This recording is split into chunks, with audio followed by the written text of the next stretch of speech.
स्वामी समर्थ. नमस्ते. ज्योतिष kitchen and recipe मध्ये आपले सगळ्यांचे मी अगदी खूप खूप मनापासून स्वागत करते. चला तर आपण आज गणपती बाप्पाच्या आवडीचा पदार्थ बनवूया. त्यासाठी बघा मी इथे खोबरं घेतलंय 1 वाटी, अर्धी वाटी गूळ घेतलाय आणि 1 वाटी तांदळाचं पीठ घेतलंय. लगेच आपण रेसिपीला सुरुवात करू. सगळ्यात पहिलं मी इथे सारण बनवून घेते. इथे जे गूळ घेतलेलं ते घालून घेतलंय. मी 1 वाटी खोबरं घेतलंय, त्याच्यासाठी अर्धी वाटी गूळ घेतलंय आणि खोबरं पण घालून घेते आणि सारण बनवून घ्यायचंय. इथे पूर्ण गूळ विरघळला गेलाय आणि थोडीशी मी वेलची पावडर घालून घेते आणि ते सारण तयार झालंय. मी काढून घेते. इथे मी परत कढई ठेवली आहे. ज्या वाटीने मी पीठ घेतलंय त्याच वाटीने पाणी घालून घेते. 1.5 वाटी एवढं पाणी घालून घेते. गरम झालं की थोडं काढून ठेवायचंय. कधी कधी कसं पाणी जास्तही लागू शकतं. आता पाणी चांगलं उकळून घेते. इथे आता पाण्याला उकळी आली. मी झाकण काढून घेते आणि 1.5 वाटी पाणी घातलेलं, अर्धी वाटी पाणी काढून ठेवते बाजूला. थोडंसं तूप घालून घेते, अर्धा चमचा. थोडंसं मीठ घालते. आता जे वाटीभर पीठ घेतलेलं तांदळाचं पीठ तेही घालून घेते. गॅस मी कमी केलाय आणि व्यवस्थित असं मिक्स करून घेते. इथे पीठ घातलं, व्यवस्थित असं मिक्स करून घेतलं ढवळून. आता मी गॅस बंद करते. गॅस बंद केला नव्हता मी. झाकण ठेवते आणि 5 मिनिटं असं झाकून ठेवून देते. ते 5 मिनिटं झाली झाकण ठेवलेलं. ते मी उकड काढून घेतली ताटामध्ये. गरम आहे त्याच्यामुळे मी असं वाटीने व्यवस्थित असं दाबून हे करून घेते आणि मळून घेते. मी थोडंसं पाणी कमी वाटलं तर पाण्याचा हात लावायचा, आपण जे काढून ठेवलंय गरम पाणी ते, आणि व्यवस्थित असं मळून घ्यायचंय. आता इथे मी पीठ मळून घेते. ते पीठ मळून घेतलंय. थोडंसं तुपाचा हात लावून घेते. परत एकदा मळून घ्यायचंय. 1 वाटीला 1 वाटीच पाणी लागलंय. जास्तीचं पाणी मी काय लावून घेतलं नाहीये. काही पिठाला तांदळाला असं जास्त पाणी लागतं, त्याच्यामुळे जास्तीचं ठेवून द्यायचं. लागलं तर वापस. छान अशी उकड तयार झाली आहे. मी ते थोडंसं पीठ घेतलं, 1 गोळा. त्याला थोडंसं मी पीठ लावून घेते, सुकं पीठ गोल करून घेते. तुपाचा किंवा पिठाचा हात असं लावलं तरी चालेल. थोडंसं इथे गोल करून घेतलं. सारण भरून घेते.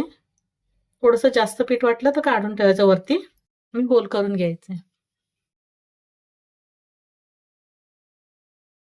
मी छोटासा चमचा घेतलाय, त्याला पिठाचा हात थोडंसं पीठ लावून घेतलं. छान अशा कळ्या करून घ्यायच्या.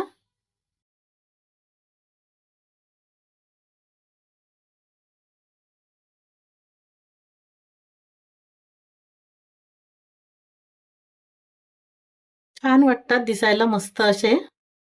जास्त पण आतमध्ये चमचा घालायचा नाही, नाहीतर सारण बाहेर येईल. त्याच्यामुळे हळूहळू थोडंसं असं करून घ्यायचंय. हे बघा छान वाटतंय ना दिसायला. जर तुम्हाला कलर मध्ये पाहिजे ना तर कलर मध्ये आणखीन सुंदर वाटतं. तुम्ही कलर मध्ये पण असं बनवू शकता. लाल कलर, पिवळा कलर असं. हे बघा थोडंसं हाताने नंतर करून घ्यायचं.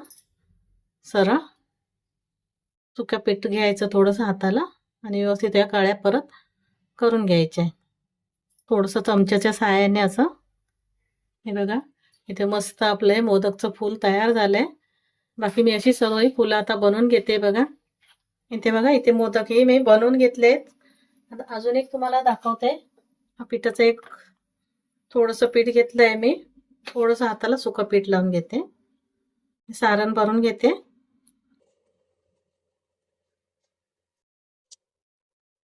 बंद करून घेतलं, गोल गोल फिरून घेतलं. असं छोटा चमचा घेतलाय, त्याने कळ्या करत जाते. हे बघा हलक्या हलक्या हातानेच करायच्या. जास्त केलं तर सारण बाहेर येतं, त्याच्यामुळे असं हलकं हलकं करून घ्यायचं सर्व जाऊने. छान वाटतात दिसायला फुलं ही सुंदर अशी.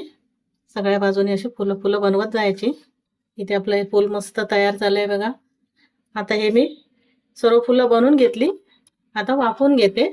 वाफवून घ्यायसाठी बघा मी ते कढई ठेवली, त्यामध्ये पाणी ठेवलंय आणि पाणी गरम झालंय. ह्या जाळीला थोडंसं तुपाचा हात फिरून घेतलंय. आता हे आपण फुलं बनवली मोदक. हे वाटीमध्ये पाणी घेतलं, पाण्यामध्ये गोडवली आणि ठेवून देते. प्रत्येक फुलं असं पाणी लावायचं, त्याने मऊ मस्त असे मऊसूत होतात. इथे मी हे सर्व ठेवून घेतले. झाकण ठेवते आणि 5 ते 6 मिनिटं वाफवून शिजवून घेते मी. गॅस मीडियम ठेवलाय. इथे मोदक मी वाफवून घेतले आणि गॅस बंद केलाय. थोडंसं गार करून घेतलंय. सुंदर अशी फुलं तयार झाली आहेत बघा. आता हे मी काढून घेते एका प्लेटमध्ये. इथे बघा गणपती बाप्पाच्या आवडीचे आपले मस्त फुलांच्या आकारातील मोदक तयार झाले आहेत. खूप छान रेसिपी आहे. तर तुम्हाला जर ही रेसिपी आवडली असेल तर लाईक करा, शेअर करा आणि सबस्क्राईब करा. पुन्हा भेटू आपण अशाच एका नवीन व्हिडिओ सोबत. थँक्यू, धन्यवाद.